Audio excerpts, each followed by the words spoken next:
Hai teman-teman semua, Assalamualaikum warahmatullahi wabarakatuh. Perkenalkan, saya Nabila Alia Fakira dari kelompok 11, kelas R2D, Program Studi Pendidikan Bahasa Indonesia, Universitas Indraprasta PGRI.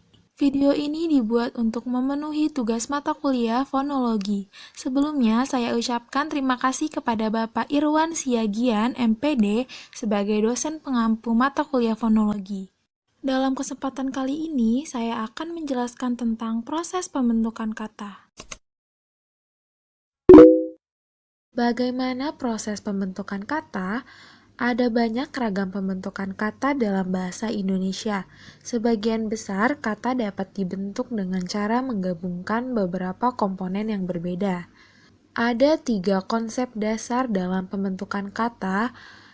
Yang pertama ada afiksasi. Menurut Parera, afiks atau imbuhan adalah morfem atau bentuk terikat yang digunakan untuk membentuk neologisme. Proses ini terjadi apabila morfem terikat dibubuhkan atau diletakkan pada sebuah morfem bebas secara urutan lurus. Berdasarkan letak distribusi afiks, proses afiksasi dapat dibagi menjadi 5 jenis, yaitu awalan atau prefiks, sisipan atau infiks, akhiran atau sufiks, gabungan awalan akhiran atau konfiks, dan imbuhan gabungan atau simulfiks. A. Prefiks. Menurut Wedawati et al., prefiksasi merupakan proses perangkaian afiks di awal dasar, bisa kata dasar atau turunan.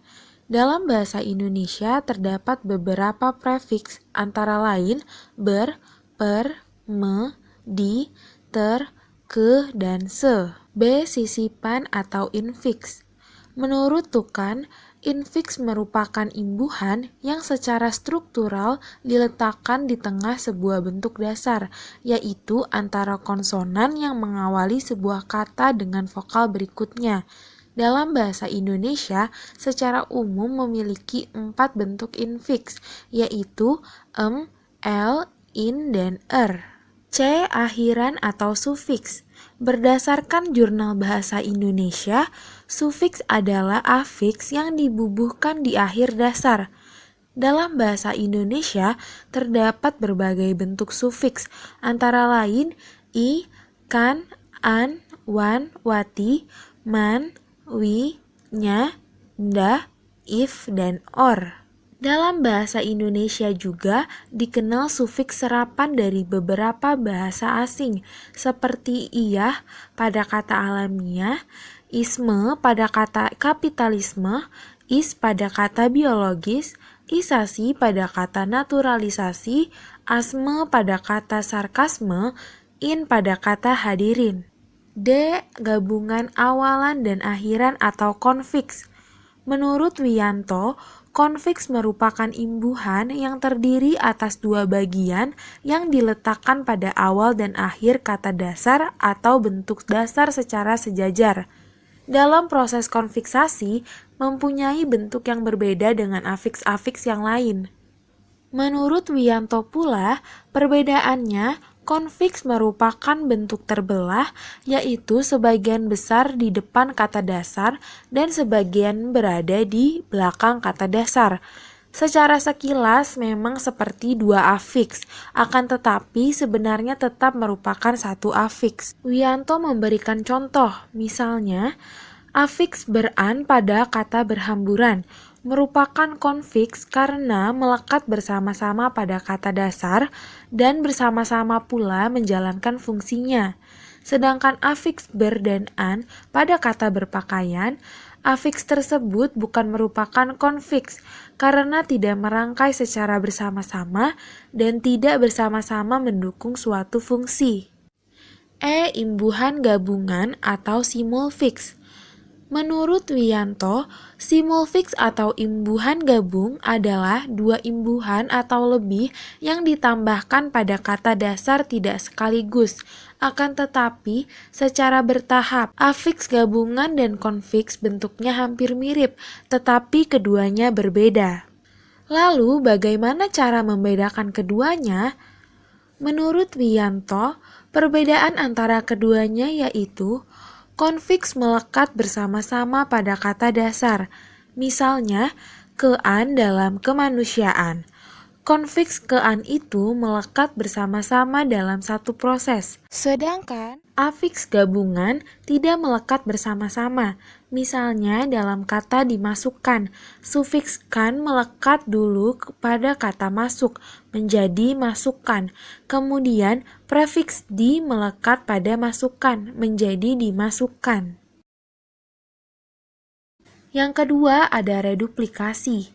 Menurut Samsuri, reduplikasi dibedakan menjadi 3, yaitu reduplikasi fonologis, reduplikasi morfemis, dan reduplikasi sintaktis.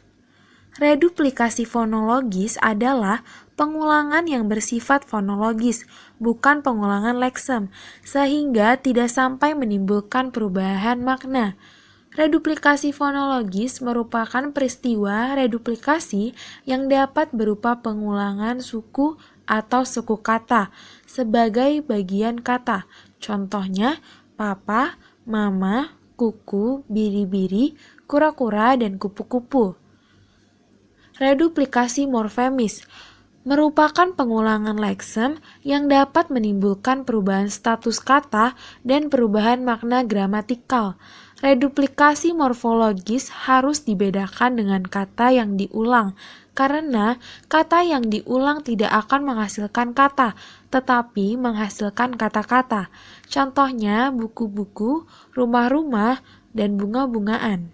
Reduplikasi sintaktis adalah proses yang terjadi atas leksem yang menghasilkan satuan yang berstatus klausa, jadi berada di luar cakupan morfologi.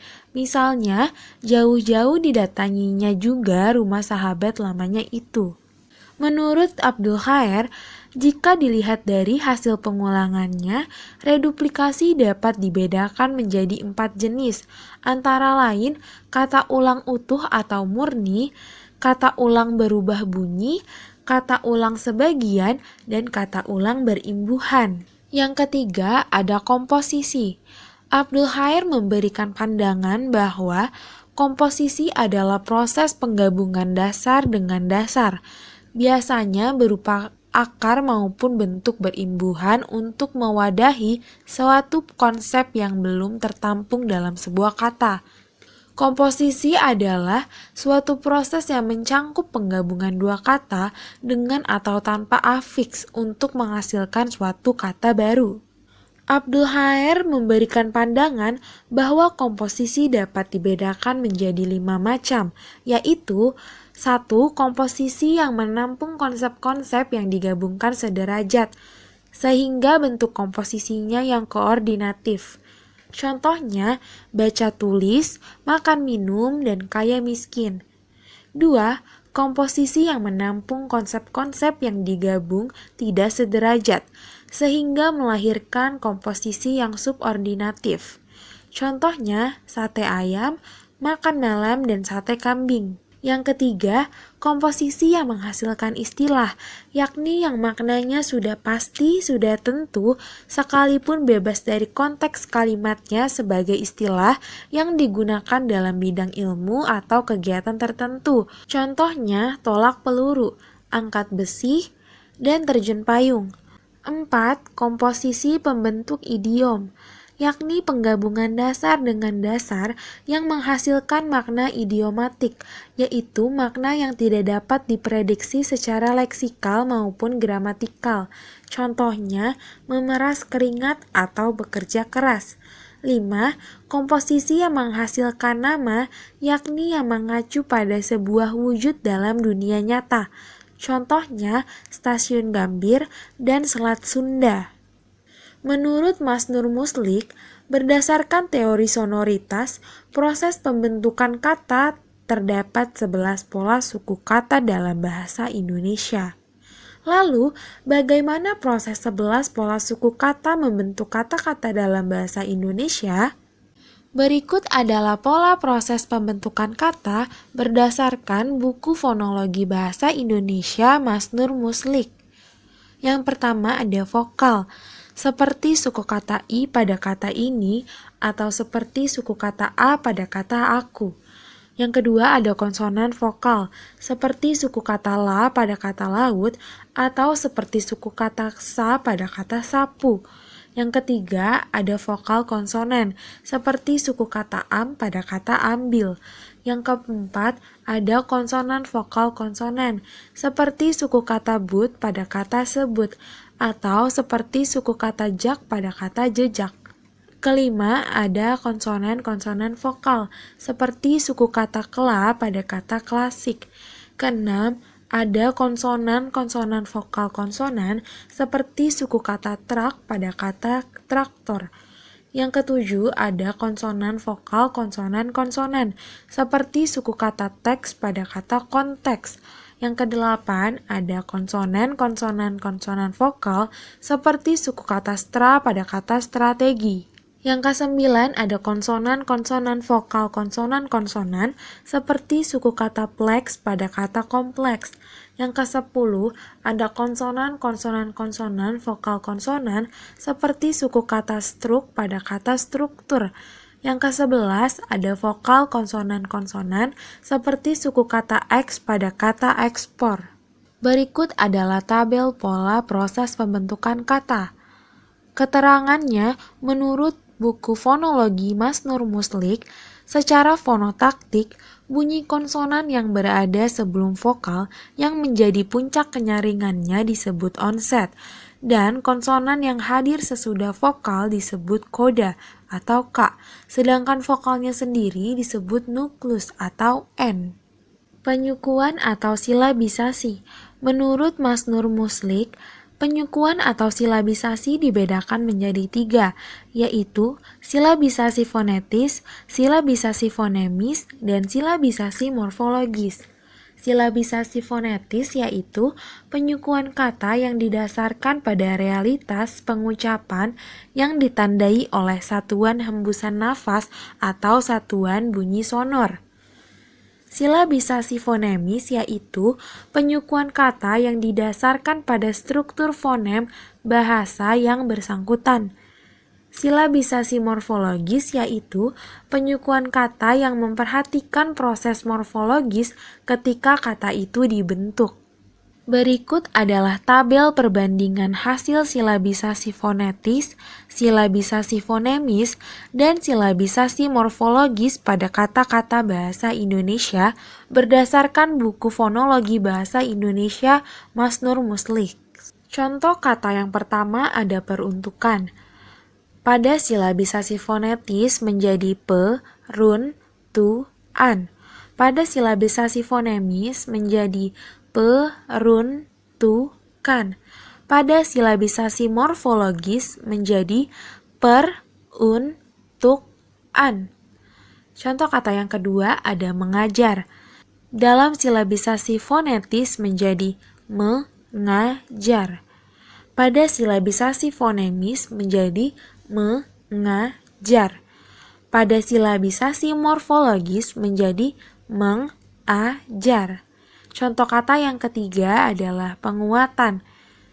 Pada silabisasi fonetis menjadi penguatan. Pada silabisasi fonemis menjadi penguatan. Pada silabisasi morfologis menjadi penguatan. Contoh kata yang keempat ada konsentrasi.